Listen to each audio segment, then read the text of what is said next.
There's a bigger dream waiting for you, just waiting for you to step into it. Everything you try to do is already done. So when I figured that out, what I'm putting out is what's coming back. Let me get real clear about what it is I'm putting out. Real clear. So I read a book about 1989 called Seed of the Soul. And in that book, Gary Zukav talked about the laws of karma, of the laws of cause and effect, the third law of motion. And in that book, he talked about how your intention is always one with the law. Meaning, before you even think about a thing, you have an intention for the thing. And that the intention is going to determine the outcome. That's why the same people can go to the same church service and somebody walk down the aisle just to be seen to put some money in the church, and somebody else who just goes and just has a little bit to offer.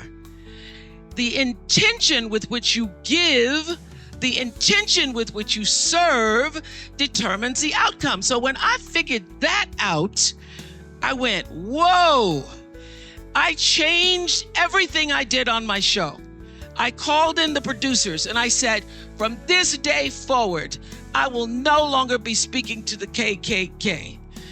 I will no longer be speaking to people who are fighting each other in a way that it is damaging to the character of myself and other people who watch. From this day forward, I am only going to do intentional television. So it is my intention to fulfill the dream of the Creator. It is my intention to live to the highest calling and be pressed to the mark of the highest calling that I have come to do. And when you can ask the Creator, ask that which made you you, what is your dream for me? I guarantee you, instead of you trying to define the dream, what is your dream for me? If you're able to lean into the dream that the universe and all the forces of light and love and power and grace by all the names that we call God has for you, nobody can touch you. Every single day, I would have a pre-show meeting and have the producers come in and state to me, what is your intention? How do we want to use whoever is on this show, whatever is happening on this show, to serve the audience in a way that fulfills the mission of uplifting, enlightening, encouraging, as well as entertaining?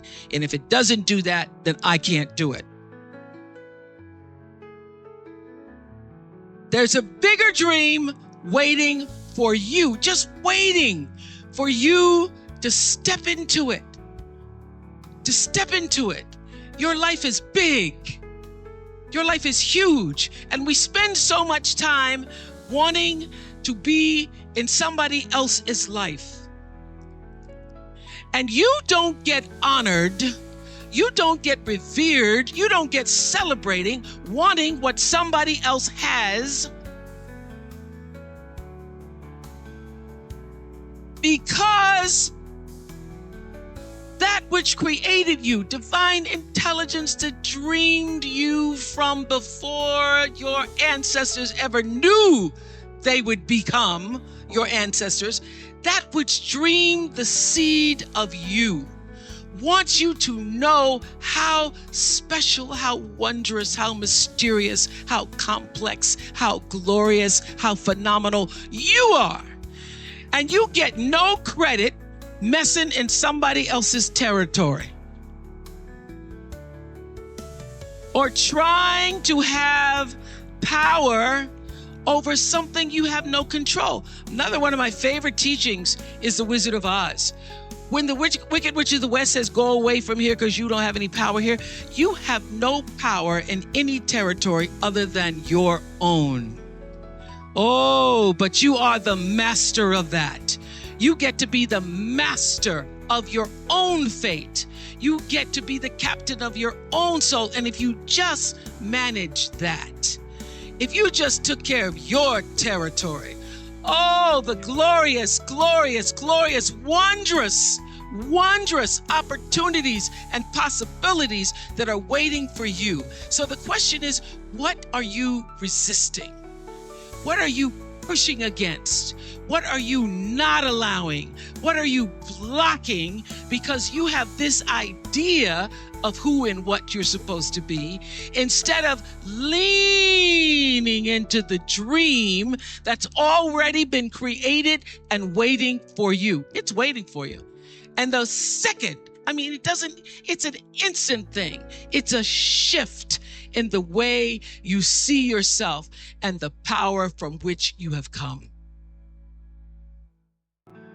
I went through some tough times after I left the Oprah show. I made a conscious decision that when I felt I had said all that I could say and the audience had heard it, that I would move on and that I would not spend my life regretting or trying to hold on to what used to be or hold on to what I had. So I dreamed this dream of starting a network. And in the beginning, it was a struggle. It was a struggle because honest to goodness, I did not know what I was doing. I was trying to figure it out. I thought that the Oprah show audience would follow us to OWN. And then I realized y'all didn't have cable.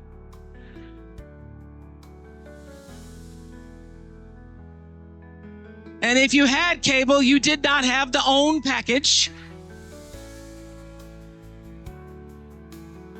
So it took me a minute. And unlike most people who you get to have your mistakes in private, some don't go right in your life, you get to sulk about it in private.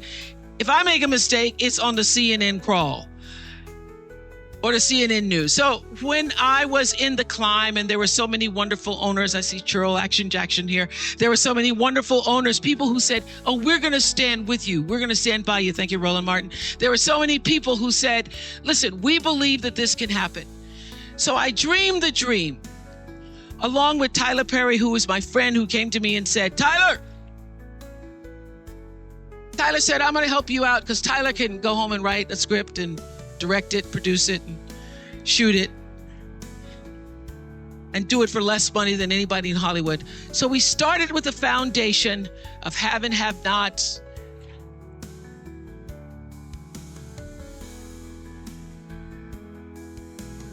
If loving you is wrong, love thy neighbor, Mama Hattie. And then I started to dream another dream about scripted television, because in the beginning I was told you couldn't do it. You couldn't do it, didn't have enough money to do it. And I dreamed the dream. I read Proverbs 11:28 that says, those who trust in their riches will fall, but the righteous will rise and thrive like a green leaf.